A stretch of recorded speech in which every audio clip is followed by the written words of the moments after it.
President, Mr. Governor, what's your message to Governor Gavin Newsom inside of this facility?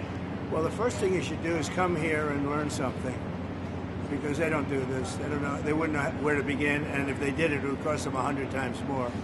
So I would say he should call the governor and Kristi, and I'm sure you'd give him because his state is a disaster.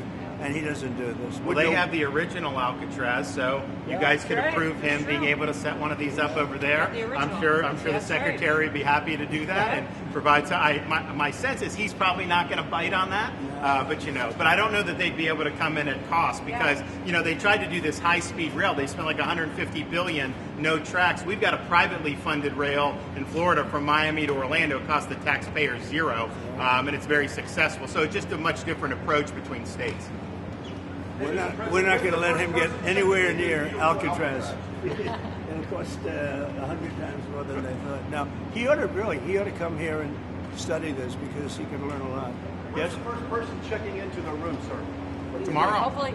Hopefully tomorrow, within the next 24 hours. They have the doctors, they have all the professionals. There's going to be a security sweep because there have been civilians here, so they will sweep this multiple times to make sure there's nothing can be used as weapons or any contraband. And then once that's cleared, then they'll do. So it's really up to Secretary. I know has got people in the queue, and so they'll be ready to receive. I think our viewers at home should note that this is air-conditioned facility. Yes, so if any of the news claims are keeping them out in the hot, humid South Florida, that is wrong. It's probably 62 degrees here. To be honest. Or 72. Hey, Biden wanted me in here. Okay, he wanted me. It didn't work out that way, but he wanted me in here. What's your expectation what this will do for the speed and force of deportations? A lot of things, and they're both telling me that these people come in here, they want to go home.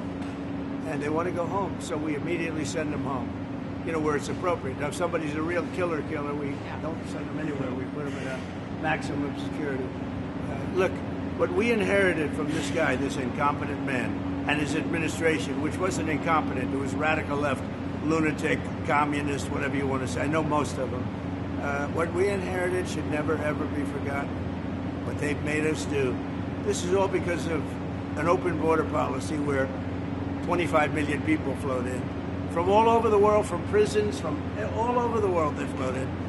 For no reason whatsoever. We had, when I left, we had a very powerful border. We had no problem. He opened it up. Day one, he just opened the border, and people couldn't believe it. That's right. They were standing there. What are they doing? They said, go in. That's it. You look at the first day tapes. They opened it up and they said, go in. And that's where all of this began. But this is an amazing thing that they've done here.